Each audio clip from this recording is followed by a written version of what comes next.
We'll record now. Okay.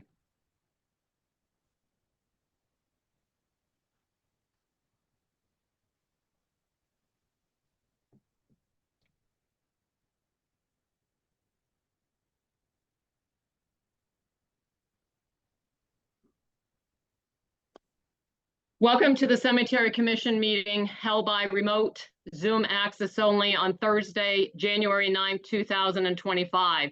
My apologies, we're having a few difficulties this morning technically wise, so we're trying to get that together. I think we're okay to go now, so my apologies if you heard me talking prior to this meeting.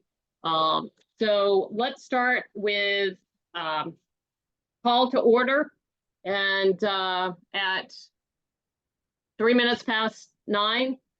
Is there any public comment? Okay, I see Mr. I have a Bowen. public comment. Yep. Thank you. Yep. Good morning, everybody. John Bowen, 162 Highland Street. I just wanted to make a couple of comments. I did request of Joe Toll to be able to record this meeting, so that's why you probably saw recording. I'm assuming that I'm recording as well, and I'd just like the board to know that. The open meeting law complaint, which is filed today, I happen to be the person who filed that open meeting law complaint. I also am concerned about the agenda and the way it's written in paragraph 2, which I believe is a violation of the open meeting law. I just want to mention that.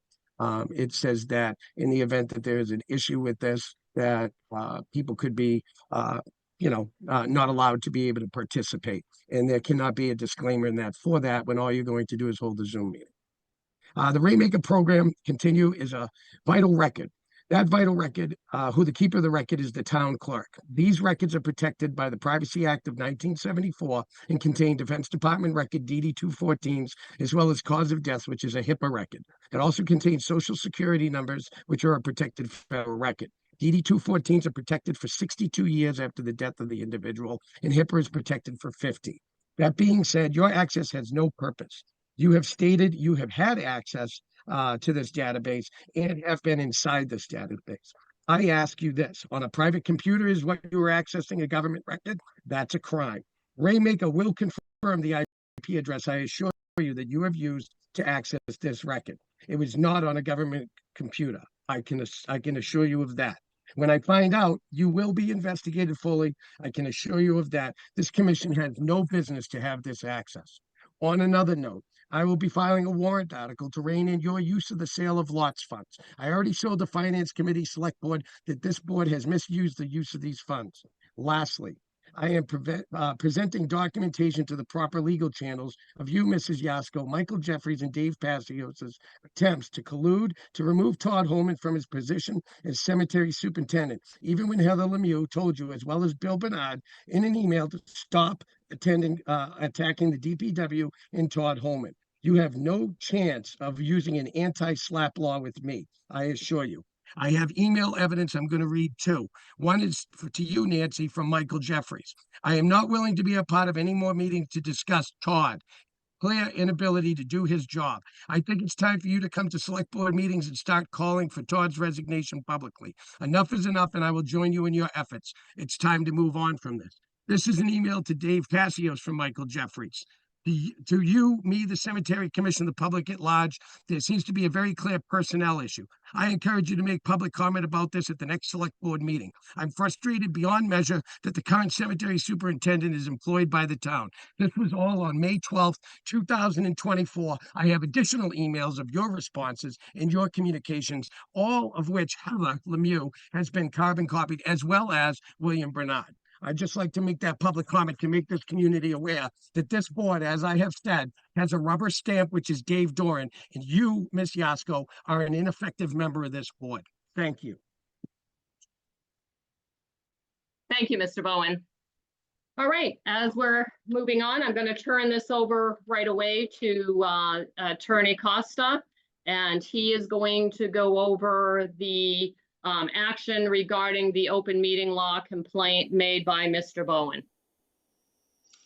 Thank you, Madam Chair, Mr. Clark, members of the public. For the record, Adam Costa, Town Council. I'd like to preliminarily, if I could, Madam Chair, and I know it's not typical to respond to public comment, and I know commissioners don't typically do so, but Mr. Bowen raised an issue in the comment he just made relative to not the agenda that is subject to the open meeting law complaint, but tonight's agenda, or I guess I should say this morning's agenda. He is correct. There is a statement, the second paragraph of the agenda. It's a standard statement that's included. It's actually a statement that I recommended be included on agendas back in 2020, in the immediate wake of the pandemic, when remote meetings became a regular part of town business, not just in Lunenburg but elsewhere, to inform the public that if a meeting was being conducted in a hybrid fashion where there was some in-person attendance, that if the remote feed dropped off for whatever reason, that the live meeting would continue, that the remote feed was really being provided as a courtesy only. That boilerplate language has been included on virtually every agenda in Lunenburg and in many of our other communities where meetings are held in a hybrid manner. Now, this meeting is not being held in a hybrid manner. That's obvious from the very top of the agenda. It says remote Zoom only, and it's in bold, and the words only are in all caps. So that second paragraph is not applicable here, and I just want to state for the record that if for whatever reason this feed were to drop, it would be my immediate recommendation to the chair and to Mr. Clark that the meeting conclude and that the meeting be resumed at some future date when it was renoticed, because Mr. Bowen is correct that the public has a right to be in full attendance where this meeting is being conducted in a remote fashion only.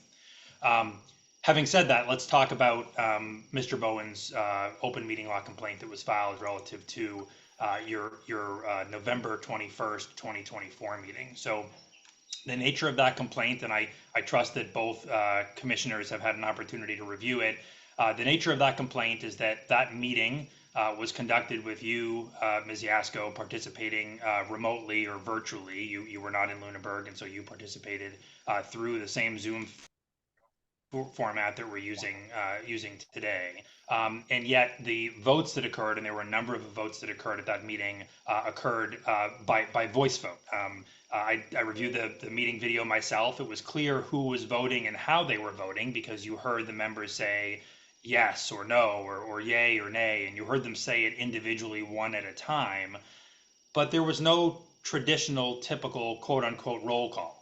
So Mr. Bowen is correct in his statement in his open meeting law complaint that when meetings are being conducted either remotely, 100% remotely, like what we're doing this morning, or are conducted in a hybrid manner, the rules that actually predate the pandemic, the remote participation rules that were adopted back in the mid-2010s by the Division of Open Government, require that whenever that's occurring, whenever there is a remote participant, a board member that is, or commissioner that is participating remotely, that all votes have to be done by roll call. And again, this is just in the interest of transparency to allow members of the public to hear each member's name be read and then hear how that member is voting. Because sometimes it can be confusing. You know, you're a small commission, 3 members, but it can be confusing if you've got a 7-member commission or a 9-member council, and you've got members saying even one at a time, yes or no, you may not know who's saying what. So that obviously did not occur at your November 21st meeting. Again, I watched the video. And so I prepared a response. I circulated that response in advance. I had direct conversation with you, Ms. Yasko, so I could understand generally what occurred and get confirmation of what I saw with my own 2 eyes in reviewing portions of that meeting video. And I prepared a response that I circulated. That response essentially says what I just explained, that we acknowledge, you acknowledge, that this is a violation of the terms of the open meeting law, that those votes should have occurred by roll call. What the open meeting law says is that in circumstances like this, where a violation is brought to the attention of a public body, and the public body is either advised by counsel or does its own research and concludes that indeed there has been a violation, that the public body has the opportunity to undertake what's referred to as corrective or remedial action. And the concept of corrective or remedial action is you're just going to redo what you did wrong the first time. And the law supports that. The law encourages that. In fact, there's a provision in the law that says if you undertake that corrective action, it can't be used against you that you fixed it. Because the whole objective of the open meeting law is to incentivize communities to do things the way they're supposed to do things in the interest of openness and transparency. So the response that I prepared to Mr. Bowen that I'm asking you to vote upon tonight actually refers to or I should keep saying tonight, this morning. The agenda for this morning's meeting, and I'm sure Mr. Bowen has seen it, and obviously, Madam Chair, you prepared it, has a revote of the votes that were taken at that November 21st meeting. It hasn't occurred yet. It's going to occur in the next 10 or 15 minutes here. But that's what the letter says. The letter refers to this morning's agenda. The letter says that we are going to revote these, and we're going to revote them by roll call, that we're doing that with this violation having been brought to our attention, and that we're doing that in the form of corrective or remedial action. And we believe that that addresses the complaint. So that's the nature of my response that I circulated. I do know that Mr. Bowen raises other grievances or concerns in his complaint. I appreciate that. My approach has always been, and it's not unique to Mr. Bowen or to this commission, that while complainants may have other grievances with municipal public bodies, if they don't fall within the confines of the open meeting law, I'm not going to recommend that the commission address them in a response to an open meeting law complaint, because the Division of Open Government and the Attorney General don't have the jurisdiction to address them either. So I have included a sentence or a few sentences, a paragraph at the conclusion of my response letter on behalf of the commission to Mr. Bowen, acknowledging that there are other concerns, criticisms that he's raised, and simply stating that we don't deem those to be within the scope of the open meeting law. He's certainly free to attend meetings like this and to speak during public comment as he's done, and to raise those concerns. But we're not going to address them in the context of an open meeting law response.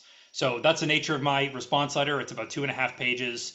Again, I circulated it in advance. Happy to answer any questions you have, but the usual course would be, presuming that you don't have any issue with that and you believe it to be accurate and you're comfortable with this remedial action being undertaken, that you would simply vote to authorize me to finalize and submit that response. The way that happens is I send the response directly to Mr. Bowen on behalf of the commission. I copy the town manager, and then I send a copy as well to the Division of Open Government, which is required by the law, with a letter of transmittal, so they're aware that we've responded to the complaint. I also include a copy of the complaint itself, and then Mr. Bowen has a period of time after which he receives that to either determine that he's satisfied that you've taken appropriate corrective action, in which case the matter is considered closed, or if he's dissatisfied and doesn't believe that you've brought yourself into compliance or addressed to his satisfaction the complaint, he has the ability to further challenge it with the Division of Open Government, and there's a process that we go through after that. So that's where we are. Happy to answer any questions that the commissioners might have. Okay, Adam, thank you. Thank you, Attorney Costa, for reiterating that and reading the action requiring the open meeting law complaint made by Mr. Bowen. Mike, do you have any questions at all? We only have Mike on today. Unfortunately, I got a text a little bit ago that Dave Doran could not make it. So Mike, is there anything you'd like to ask to Attorney Costa? No, I agree with his conclusion upon reading the complaint and the recommendation. Thank you. Okay, so let's make a motion right now regarding this action. So I make a motion that we do a roll call vote for the action regarding open meeting law complaint made by Mr. Bowen, and that Attorney Costa takes it forward and does what he needs to do to get that out properly. So again, I will start that roll call. Michael Clark? Madam Chair? Yes. If I could just suggest, I think it's important that the form of the motion be that you are approving the open meeting law complaint response and authorizing me to send it to Mr. Bowen. You're going to take future votes, next few items on your agenda, to take roll call votes or revotes of what was voted originally back on November 21st. But the motion that should be made now is a motion to approve the response and authorize me to send it to Mr. Bowen. All right, thank you. I'm so sorry. That's okay. Context. So thank you, Attorney Costa. So I would like to put a motion to approve the response from Attorney Costa to go forward, to bring this forward to the open meeting law complaint that was done by Mr. Bowen and the response. I'll second the motion. And you would now need to call the roll, Nancy. All right. And then the roll call again. Michael Clark, aye. Aye. Nancy Fasciasco, aye. All in favor? Roll call vote. Aye. State your name, please. Mike Clark, aye. Nancy Fasciasco, aye. Roll call vote.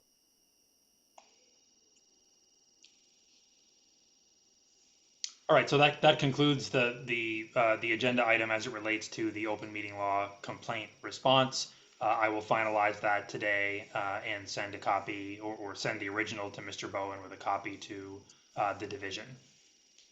Thank you. Thank you.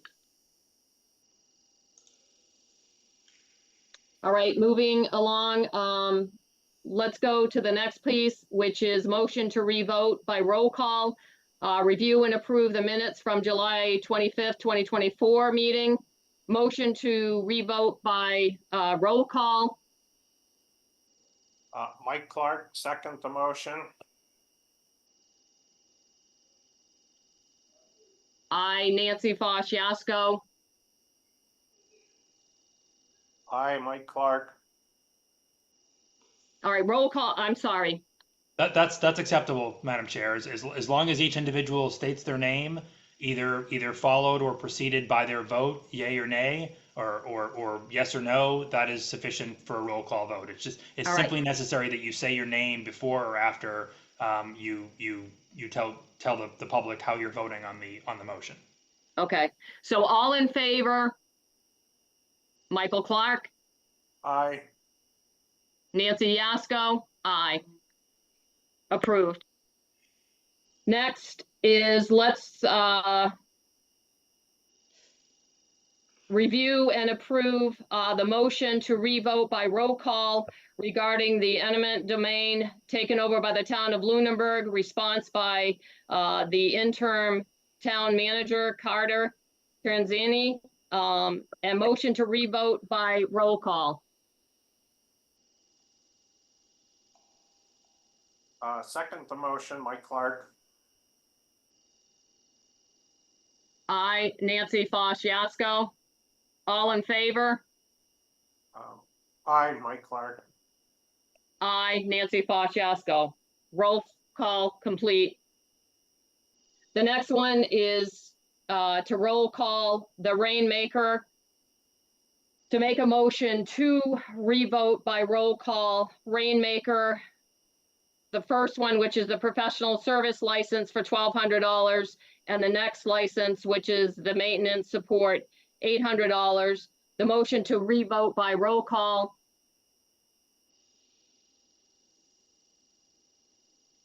Mike Clark, second the motion. Nancy Fasciasco. Aye. Mike Clark, let's do recall vote again. Mike Clark. Aye. Nancy Fasciasco, aye. All in favor? Mike Clark, Aye. Nancy Fasciasco, aye. Completed roll call vote. All right, that's all that we have on the agenda today. Would you like to make a motion to adjourn? Did we need to make a roll call on the previous meeting's motion to adjourn? Yes, that's what I'm at. Point of order. I have a point of order here. This entire meeting agenda has not been handled. You have a DPW director update and discussions. You have other upcoming projects to discuss. DPW cemetery capital funding projects, review possible. This meeting has not adjourned. This meeting is still in effect according to the open meeting law.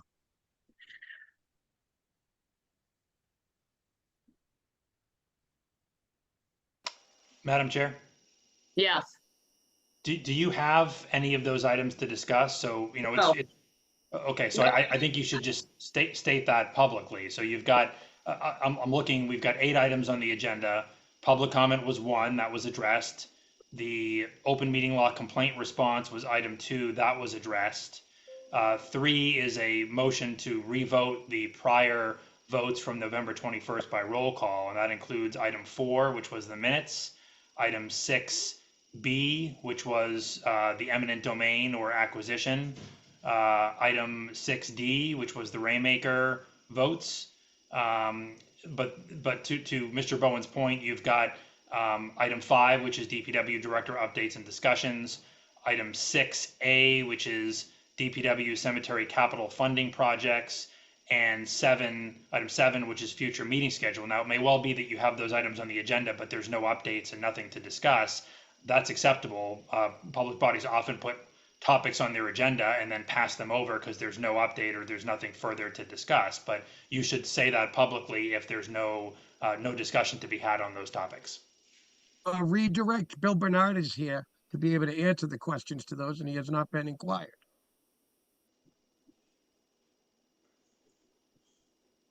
Again, I'm going to take the advice by council.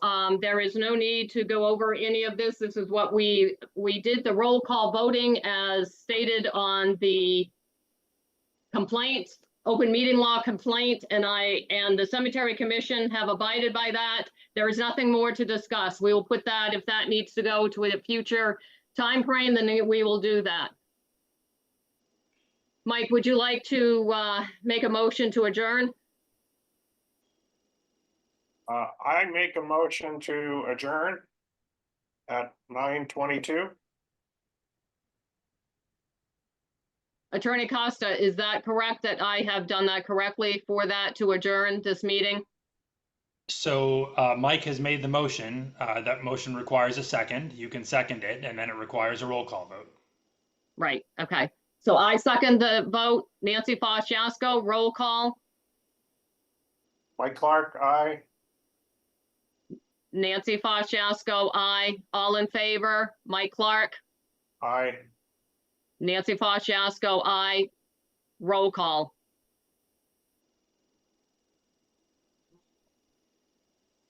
Thank you. Thank you. This meeting's adjourned.